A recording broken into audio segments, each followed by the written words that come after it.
Hey, what's up guys, it's Darius, and this is Living with the Samsung Galaxy Note 5. First of all, sorry that my voice is a little sore, I sadly have a cold. Now the Note 5 has been out for almost 5 months now. Since there are a ton of reviews on it out already, I wanted to do a review of how it actually is living with the Note 5 and using it for a longer time as a daily driver. I've had mine for about 3 months now, and these are my experiences with it. Starting with probably the most noticeable change since the last generation, the build and design. It follows in the footsteps of its smaller brother, the S6, the big difference apart from the size being the curved back. It's basically like they flipped an S6 Edge Plus.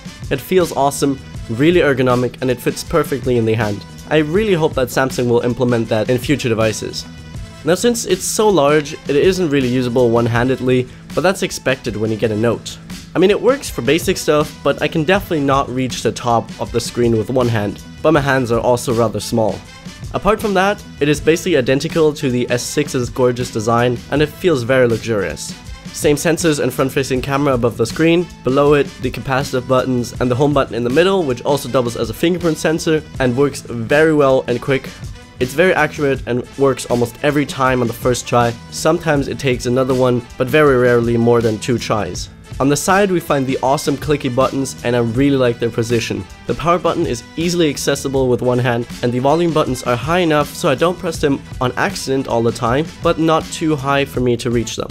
The back houses the slightly protruding camera and a heart rate monitor, which I've literally used twice, and that just to show it to a friend of mine. You can also use it as a selfie shutter, which is handy, I guess. With the new design, like with the S6, the back and battery are no longer removable. I don't mind it, but you might.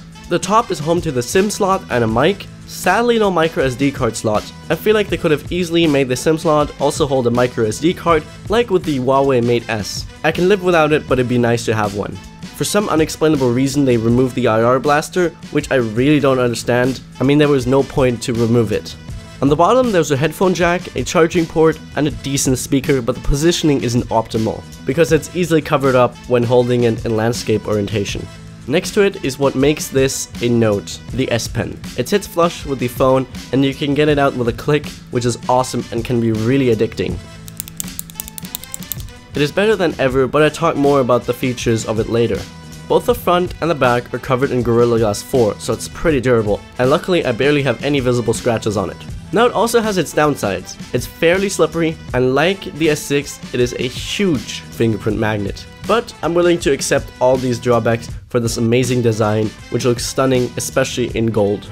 The thing that probably impressed me the most, apart from the camera, which I'll get to later, is the display. It has an incredible 5.7-inch Quad HD Super AMOLED screen, which is definitely the best display on any smartphone currently. It has a whopping pixel density of 518, the colors pop and look amazing, and viewing angles are great. It also gets very bright, so it's visible in bright sunlight. Specs wise, it rocks the Exynos 7420 with its 8 cores. It completely crushes any benchmarks. Real life performance is great too, and it does get warm under load, but it doesn't overheat.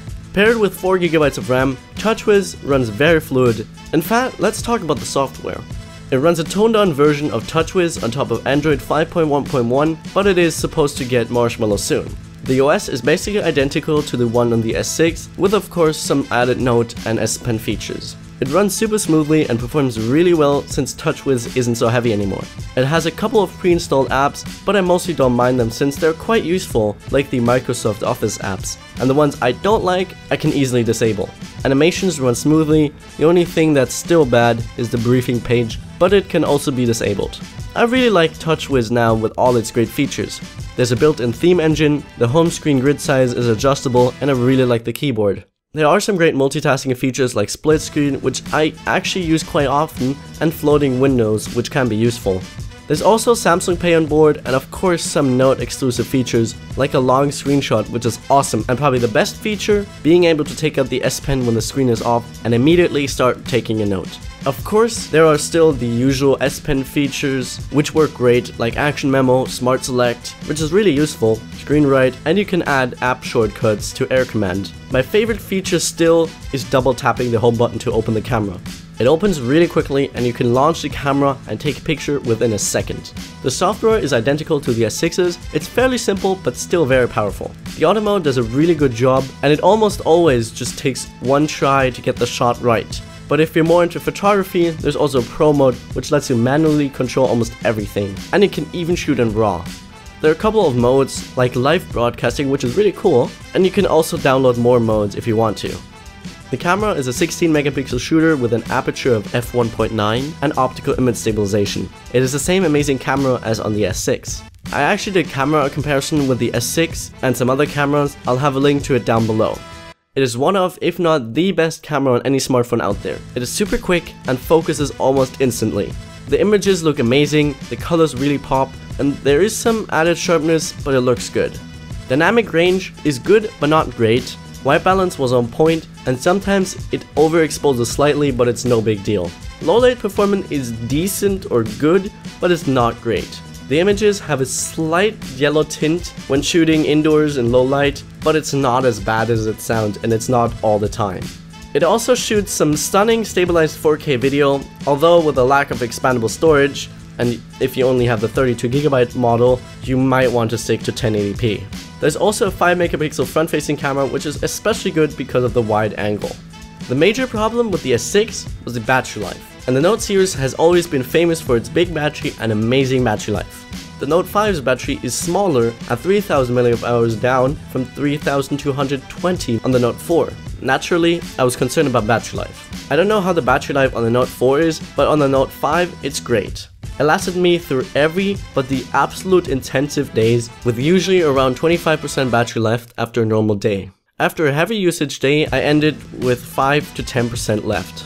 And if the battery dies, there's always quick and wireless charging, or even the ultra power saving mode, which is awesome.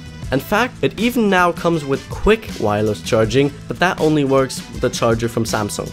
My screen on time on average, normal usage was 5 hours. This isn't amazing like it used to be on the Note devices, but it's definitely great and certainly good enough for me, especially with the awesome quick charging, which can charge it up to 50% in 30 minutes. To conclude, this is definitely the best from Samsung, and personally I think it's even the best smartphone out there, maybe the Nexus 6P being its only competitor for the top.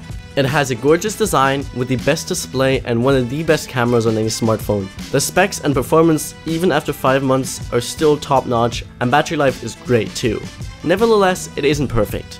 The Note series was known for being a large phone with an S Pen and for being super customizable with a removable back and battery, an IR blaster, and expandable storage. Now the only thing that's left is a large phone with an S Pen. Therefore, I'd rather say this is the S6 Plus with a stylus than the Note 5. Personally, I love the phone and I'm more than happy to sacrifice the famous Note features for this awesome design, but it's not great for hardcore fans. Now, even if you're not going to use the S Pen, I rarely do, then I can still really recommend the Note 5. But you could also go check out the S6 Edge Plus, which is essentially the same device, just with curves on the front and without the S Pen. Thanks for watching, I hope you enjoyed it. If you did, please drop me a like down below, comment if you have any feedback, follow me on Twitter, link is down below, and don't forget to subscribe. See you in the next one, bye!